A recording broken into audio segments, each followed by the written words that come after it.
হ্যাঁ স্যার, কেমন? ভালো আছি। আচ্ছা, দাদা এত আম, ইয়ে হচ্ছে কেন, ইরেগুলার হচ্ছে কেন ক্লাসে? স্যার আজকে বাড়ি ছিলাম না। পুজো দেখতে গেছিলেন? হ্যাঁ, কার্তিক পুজো ছিল তো, তাই সেই আমার দাদা পুজো করেছিল, ওইখানে নিমন্ত্রণ ছিল, এই কেবল আসলাম বলেই জয়েন হলাম কেবলই। আচ্ছা আচ্ছা আচ্ছা, ঠিক আছে।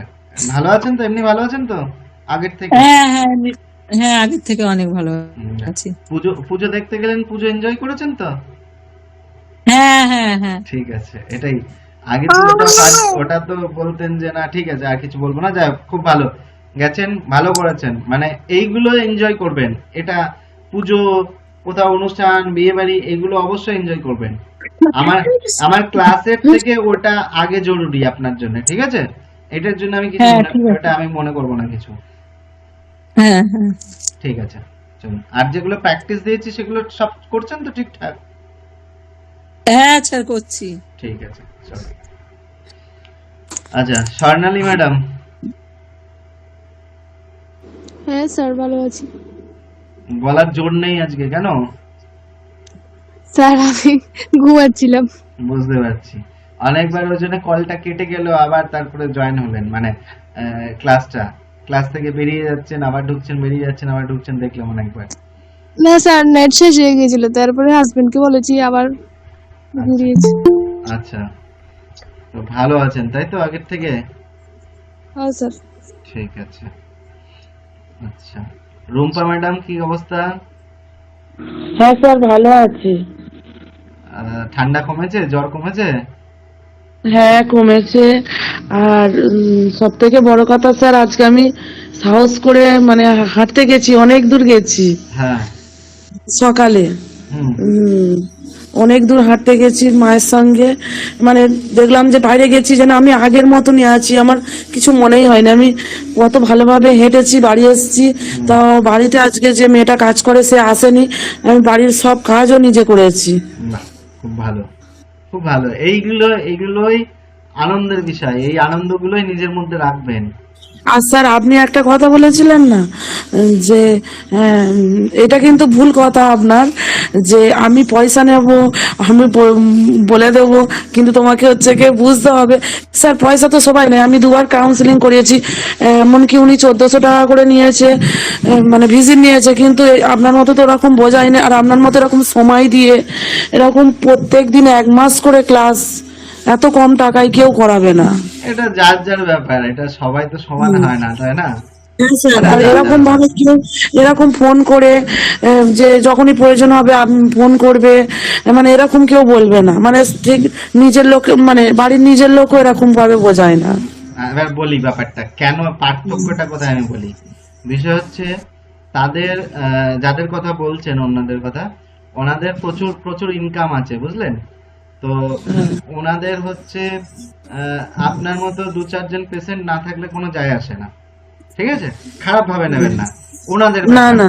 আর আমার সিস্টেমটা অন্যরকম। আমার দেখুন, আমার পেটে খিদে আছে, সোজা কথা, আমার ইনকাম দরকার 1 নম্বর।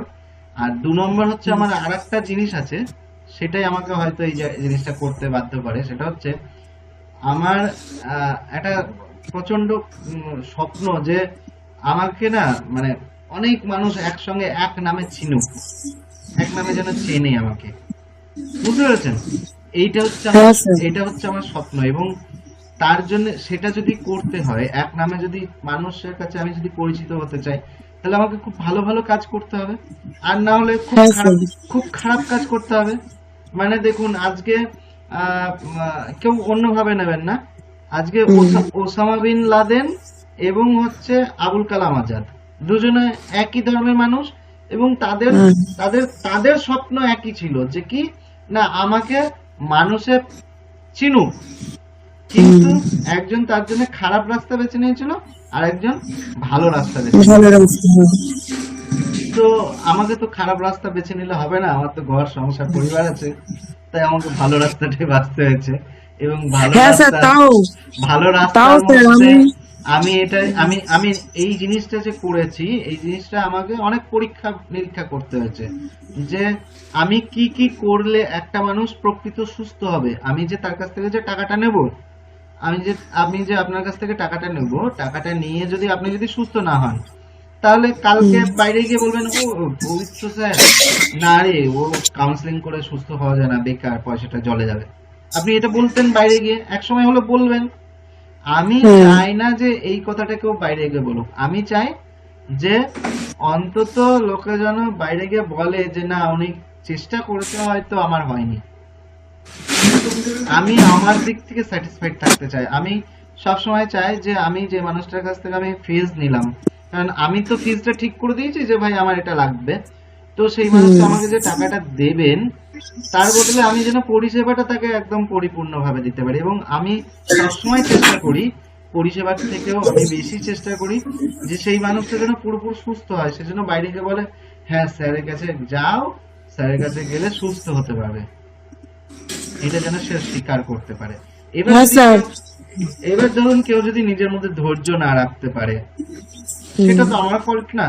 কারণ আপনি ধরুন ম্যাডাম, আমি আপনাকে বলি, আপনি ধরুন 1 মাসের পেমেন্ট দিলেন আমাকে, আপনার সঙ্গে আমি বলেছি যে ম্যাডাম মিনিমাম 3 মাস ক্লাস করুন, 3 মাস ক্লাস করলে আপনি সুস্থ হয়ে যাবেন এবং 10-15 দিনের মধ্যে নিজের পরিবর্তনটা পাবেন, আমি বলেছি।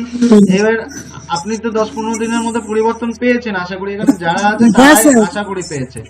তো পাওয়ার পরেও অনেক অনেক পরিবর্তন স্যার। পাওয়ার পরেও সে যদি নিজের মধ্যে সেই ধৈর্যটা না রাখতে পারে, সে যদি ভাবে দূর প্রতিদিন ক্লাসে স্যার এসে কি সব আজে বাজে বলে, ওইভাবে হয় নাকি, তাই এই ভেবে সে 1 মাসের আমাকে ফিস দিল, অথচ 20 দিন ক্লাস করে সে চলে গেল আর ক্লাসই করলো না, সে যদি না সুস্থ হতে পারে তার দায়িত্ব তো আমি নেবো না, সেটা তার ব্যাপার। বুঝতে পেরেছেন তো?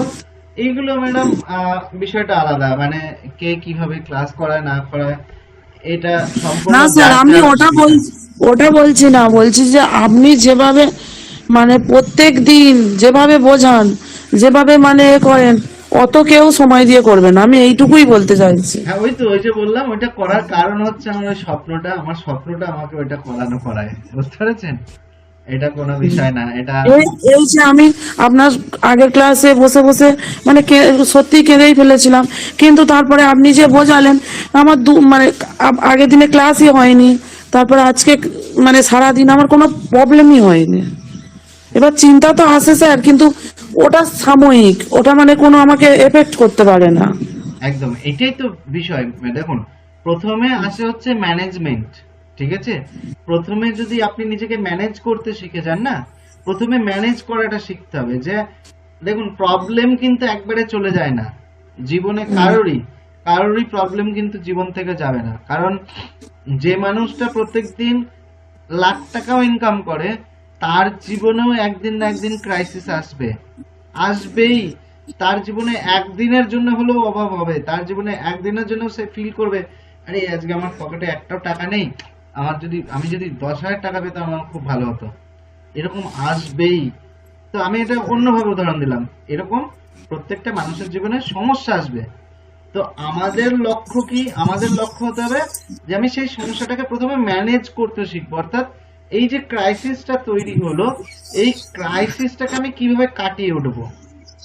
যখনই আপনি ক্রাইসিসটাকে কাটিয়ে উঠতে শিখে যাবেন না, তখন আপনার মধ্যে আত্মবিশ্বাস বাড়বে। এই যে স্যার আরেকটা কথা বলি, আমার মা নিজে বলছে আজকে, যে শুনেও ভালো লাগছে, বলছে যে মেয়ে আমার রাতে ঘুমোতো না, দোলায় তারপরে বারান্দায় মানে খালি খালি বাথরুমে যেত, মানে উঠবোস করতো, সেই মেয়ে আজকে আমার বিছানায় শুয়েই ঘুমিয়ে পড়ছে। একদম খুব ভালো জিনিস, এটা তো আপনার ডেভেলপ হয়েছে। হ্যাঁ, এবং এটা যখন আপনি শুনবেন না, তখন নিজের মধ্যে দেখবেন একটা আলাদা আনন্দ হবে, যেটা তাহলে আমি সুস্থ হচ্ছি। এবং এইটাই যখন আপনার মধ্যে আনন্দ দেবে না, আপনি প্রথম দিকে তো ম্যানেজ করেছেন, দেখুন আপনি প্রথম দিকে তো ম্যানেজ করছিলেন যে স্যার বলেছে এইটা করলে আমার এইটা আর আসবে না বা থেমে যাবে তখনকার জন্য, আপনি তাই করেছেন। এই থামাতে থামাতেই কিন্তু দেখবেন ওই প্রবলেমটা আপনার চলে গেছে, আর নাই, আসেই না ওটা আর। এই জিনিসটাই মানুষ বুঝতে পারে না। সবাই ভাবে কি বলুন তো, সবাই ভাবে স্যার যেটা বলেছে সেটা করব, তাহলে আর আমার প্রবলেমটাই আসবে না। না, প্রবলেম আসবে, প্রবলেম থাকবে, প্রবলেমটাকে প্রথমে ম্যানেজ করতে হবে। অর্থাৎ আমি বাধা দেব, মানে ধরুন যদি আমি নদীর বাঁধ, যেরকম নদীর বাঁধের আমরা যে বাঁধটা দিই, বাঁধটা কেন দিই? জলটা উঠছে যাতে গ্রামে না ঢোকে। তাহলে কি নদীর জল কি শুকিয়ে দেওয়া যায়? শুকিয়ে দেওয়া যায় না। ঠিক তেমন জিনিস, আমাদের জীবনের প্রবলেমগুলো ঠিক তেমন, যে আসলে কিন্তু আমাদের প্রবলেম কিন্তু থাকে, কিন্তু প্রবলেমটা যাতে আমাদের জীবনকে প্রভাবিত না করতে পারে সেই জন্য আমাদেরকে ম্যানেজ করতে হয়। নদীর জল আর নদীর বাঁধ যেরকম আর গ্রাম যেমন, অর্থাৎ গ্রামকে নদীর জলের বন্যার হাত থেকে বাঁচানোর জন্য যেমন বাঁধ দেওয়া হয়, এই সাইকোলজিক্যাল ক্লাসটা হচ্ছে তাই, যে আপনার যে প্রবলেমগুলো আছে সেই প্রবলেমগুলো আপনাকে যাতে প্রভাবিত না করতে পারে সেই জন্য আমি কিছু ট্রিক শেখাবো। ট্রিক শেখানোর পর আপনি যখন প্রবলেমগুলো আপনি নিজে নিজে সলভ করতে পারছেন, ম্যানেজ করতে পারছেন, তখন দেখবেন এক সময় কি হবে, নদী নদীর মতো চলবে, গ্রাম গ্রামের মতো থাকলো। সেই রকম আপনার জীবনের প্রবলেম আসবে, প্রবলেমের মতো সে চলে যাবে, চিন্তা আসবে, চিন্তার মতো চলে যাবে, কিন্তু আপনি আপনার জীবনকে সেগুলো কোনো রকম ভাবে প্রভাবিত করতে পারছে না। ঠিক আছে? আর এই যে দুশ্চিন্তা, দুর্ভাবনা এবং সমস্যার প্রভাবটা যখন বাড়ে, ঠিক সেটা হচ্ছে ওই বন্যার সময়টা, মানে বর্ষা, অতিরিক্ত বর্ষা যখন হয়, নদীর জল প্রচন্ড বেড়ে গেল, তখন বাঁধ ভেঙে যখন ঝাপসে আমাদের গ্রামে ঢুকে পড়ে, তখন আসলে কি আমাদের ওই যে চিন্তা শক্তি, ম্যানেজ করার যে শক্তি, সেইটা আমরা দুর্বল করে ফেলি কোথাও। বাঁধ দুর্বল হয়ে যাওয়া মানে হচ্ছে আমাদের চিন্তাগুলো দুর্বল হয়ে যায়। চিন্তা দুর্বল, আমাদের যে চিন্তাগুলোকে, আমাদের যে পজিটিভ থিঙ্কিং গুলো যখন দুর্বল হয়ে যায়, তখন হচ্ছে ওই দুশ্চিন্তাগুলো আমাদের জীবনকে প্রভাবিত করতে পারে। ঠিক আছে? এটাই হ্যাঁ স্যার, আর আরেকটা কথা স্যার, আমার মনে হয় যে আমরা সুস্থ হয়ে গেলেও 3 মাস ক্লাস করাটা দরকার। কারণ এই যে মানে ধীরে ধীরে যে অন্যদের কথা শোনা, এই যে আপনি বোঝাচ্ছেন, অন্যকে যখন বোঝাচ্ছেন, যে কথাগুলো বলছেন, ওইগুলো না আমাদের ভেতরে ভালো কাজ করছে। একদম যে একদম কোন একদমই তাই। ওই জন্য আর মনটাও ভালো হচ্ছে, যে মানে এতটাই শক্ত হয়ে যায়। ধরো আমি 1 মাস ক্লাস করলাম, করে ছেড়ে দিলাম, কিন্তু তারপরে আমার সেই জিনিসটা আবার মানে হলো। কিন্তু আমি যদি 3 মাস ক্লাস করি, একেবারে আমি বেরোতে পারবো। একদম একদমই তাই, একদমই ঠিক। এটা ওই আর এগুলো, আর তারপরে শুধু ক্লাস করলে হবে না, আমি যেগুলো বলছি সেগুলো নিজেকে বুঝতে হবে, বিচার রাখতে হবে নিজের মধ্যে। ঠিক আছে? বিচার রাখতে হ্যাঁ হবে। স্যার, আগে আমার যেরকম ওইটা মনে হতো যে আমার হাজবেন্ডের জন্যই ওরম হয়েছে, ও যদি না বলতো, কিন্তু এই কথাটা যে ভুল, সেটা এখন আমি বুঝতে পারছি ধীরে ধীরে, যে না, ওটা তো ভুল, ওটা মানে কোনোদিনও সম্ভব নয়। এবং এই বিচারটা তো আপনাকে তৈরি করতে হবে আস্তে আস্তে, এবং এই বিচারটাকে আপনাকে কি করতে হবে, স্ট্রং করতে হবে। তার জন্য পজিটিভ চিন্তা, পজিটিভ যুক্তি, নিজেকে যুক্তি দিতে হবে, তাই না? আর আরেকটা সাকসেস স্যার, যে আগে আমি উঠতেই পারতাম না, কি কষ্ট হতো, মানে কোনো কাজে এনার্জি থাকতো না। এখন আমি সকালে উঠে আমার হাজবেন্ডকে টিফিন করে দিচ্ছি, ও নিয়ে যাচ্ছে, ঠিক আমার ঘুম ভেঙে যাচ্ছে, ওই 4:30 5টার সময় উঠে আমি নিজে টিফিন করে দিচ্ছি, দিয়ে আবার মেয়েকে মানে নিয়ে করছি, মানে আমার আর অন্য কথা মনে নেই, আমার মানে বর্তমান যে আজকে সারাদিন আমি কি করব, এটাই। এইগুলোই আসল ব্যাপার। মানুষ বুঝতে পারে না, মানুষ মানে যারা ভাবে যে আমার সমস্যাটা পুরো আমার জীবন থেকে একবারে বন্ধ হয়ে যাবে, স্টপ হয়ে যাবে, তারাই ভাবে যে আমার ক্লাস করে কোনো সাকসেস হচ্ছে না। কিন্তু আর যে স্যার আর একটা বুঝতে কথা, পারবে, হ্যাঁ, মানে আপনার কাছে যে আমরা এই যে ট্রিটমেন্ট নিচ্ছি, আপনি যেভাবে মানে বন্ধুর মতোই বলুন, আর একটা গার্জেনের মতো যেরকম ভাবে বোঝাচ্ছেন, আমি তো 2 জায়গায় ক্লাস করেছি, আমি কাউকে খারাপ বলছি না, কিন্তু ওরা না যেন সেই মানে গেলে মনে হতো যে আমি পেশেন্ট, ওরা যেটা বলতো আমার বিশ্বাস হতো না, সত্যি কথা বলতে এটা। কিন্তু আপনার কথাগুলো মানে মানে আমার খুব বিশ্বাস হয়, মানে আপনি যেটা বলেছেন ঠিক, মানে ওটাই আমার মন অ্যাকসেপ্ট করে নিচ্ছে, এটাই। ঠিক ঠিক আছে, ভালো থাকুন, এটাই চাইবো, ভালো থাকুন, আরো তাড়াতাড়ি সুস্থ হয়ে উঠুন, স্বাভাবিক জীবনযাপন করুন, এটাই প্রার্থনা রইল আপনার জন্য। হ্যাঁ। নয়ন, নয়ন, এমডি নয়ন, নয়ন ঘুমিয়ে গিয়েছে। নয়ন আগে ঘুমাতো না, আর এখন ক্লাসে